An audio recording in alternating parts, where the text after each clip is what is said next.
Welcome to That's Good Sports. I'm Brandon Perna, and many of you have asked me to mock the NFL draft.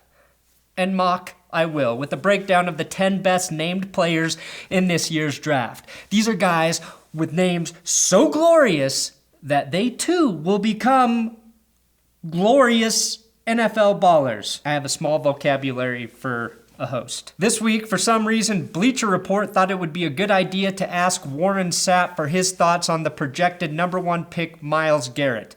Warren Sapp, the United Airlines of prostitute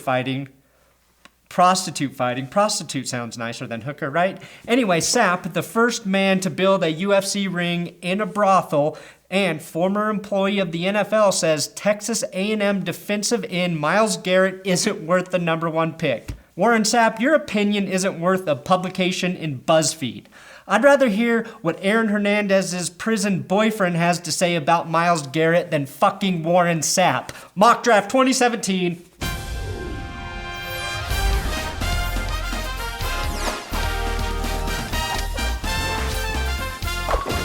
Hey, if you want to support this channel, keep it alive, check out my Patreon account. You can donate money to me directly on a monthly basis there for as little as $1 to $1 million.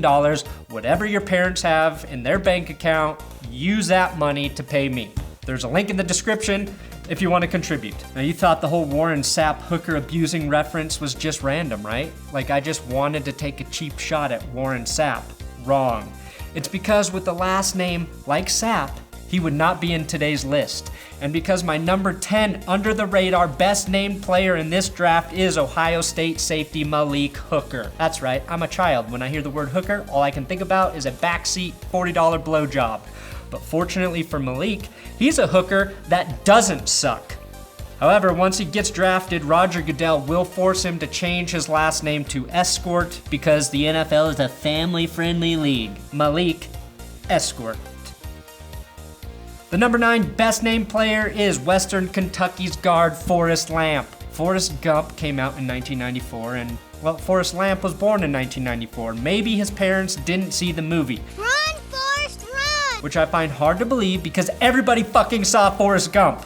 So maybe they were so impressed with Gump's athletic skills they wanted football destiny for their son. Forrest Lamp may be the best lineman in this draft. He also has the most ties to Hollywood in major motion pictures. My name's Forrest Lamp. I love Forrest Lamp. Number 8. The name Forrest does evoke images of pristine nature, but its roots to Mother Earth are shallow when compared to a man named Fish. That's right, number 8. I'm talking about Kansas safety Fish Smithson. Fish Smithson sounds like the most fake name on earth. Like he didn't want to reveal his real name for unscrupulous reasons, but just happened to be standing by a koi pond when he came up with the alias. Are you just looking at things in the office and saying that you love them? Draft scouts like his awareness on the field and believe no matter which team reels him in, he won't feel like a fish out of water. Number 7. So we have Forrest, Fish, and we might as well throw in some corn. That's right, the corner from Miami is Corn Elder. Defensive backs have all the cool names this year. Corn Elder because he's older than his brother, Radish, the younger. He plays physically, has great body control and footwork, and despite being African American, will birth pasty-skinned, white-haired devil children. Yes, they truly are children of the corn. Corn's parents were obviously farmers. Wheat farmers. Draft scouts say his coverage skills don't break down. Just like corn in your intestines. Number 6 is our local hero, CU corner, Chidobe Awuzie. Now some say Chidobe Awuzie, but I like Awuzie. Cheeto was a very good corner and a staple of that dominant Buffs defense and needs to find a team that will utilize his blitzing skills. Former NFL corner Nnamdi Asomugha is a family friend of Awuzie, and his pro comparison on NFL.com is Prince Amukamara. So basically, having a badass last name has destined him for the NFL. Awuzie, Asomugha, Amukamara. If that were one secondary in the NFL, it would give broadcasters nightmares, because that's tricky to say. Awuzie, Amukamara, Asomugha. Awuzie Amukamara Asomugha. Awuzie Amukamara Asomugha. Awuzie Amukamara Asomugha. Awuzie Amukamara Asomugha. Fudge. Coming at number 5 is Caius Bowser, outside linebacker from Houston. Caius Bowser, half Game of Thrones character. Tywin Lannister, half villain from the Mario Brothers. Bowser, obviously. Caius Bowser, such a badass name. I predict he fits in just fine in the NFL. His biggest downside is his need to live secluded in a dark castle, teasing his younger imp brother while always having a blonde princess named Peach locked in one of his dungeons. You know, I can eat a peach for hours. Number 4 is Budda Baker, safety from Washington. Some say that even when he leaves the field, it feels like he's still there. Budda has an energy that is contagious, and you'll almost never see him without a smile. Draft scouts are a bit concerned with his lack of aggression and acceptance of others, saying he plays passively, but makes up for it with his noble eightfold technique and his ability to bounce back after a bad play due to the laws of karma. Number 3. This is one of my favorite names though. JuJu Smith-Schuster, wide receiver, USC.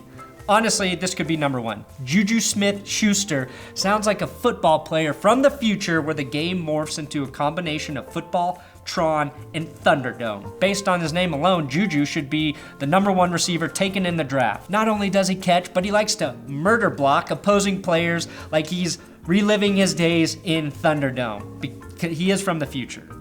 You have bad Juju, Juju Beans, and now JuJu Smith-Schuster, giving Juju 3 meanings. The number 2 best named player in the draft is tight end Jake Butt from Michigan. Pretty easy, right? Jake Butt. Not Bettis, not Betts, not Butts, but Butt.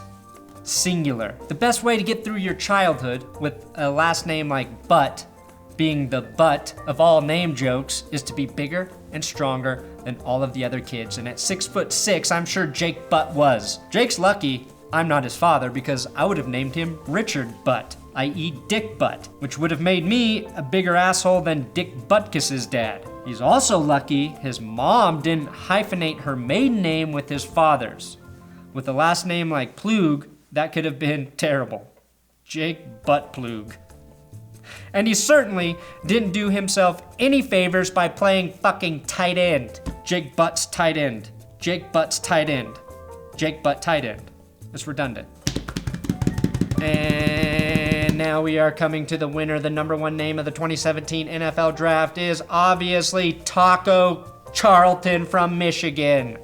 This could go down in history as the most delicious draft ever. Can I get the fish and corn Taco Charlton, please?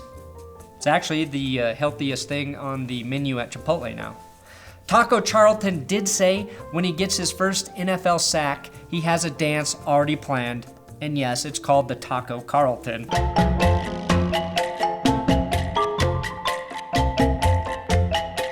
He also noted that his biggest struggle in college was learning to call Taco Tuesdays Me Tuesdays. And in one of his interviews with NFL teams at the Combine, he admitted his favorite food is actually spaghetti, which did raise some red flags for being a liar. Sadly, Warren Sapp also agrees with me about Taco, saying the only thing he likes more than intimidating women is eating enough tacos to keep him at his playing weight. Thanks for watching the world's best mock draft video, as this is the only video that actually mocked the goddamn draft. This episode is sponsored by CWHemp.com. You can go there to get your Charlotte's Web hemp oil. I use Charlotte's Web hemp oil every day.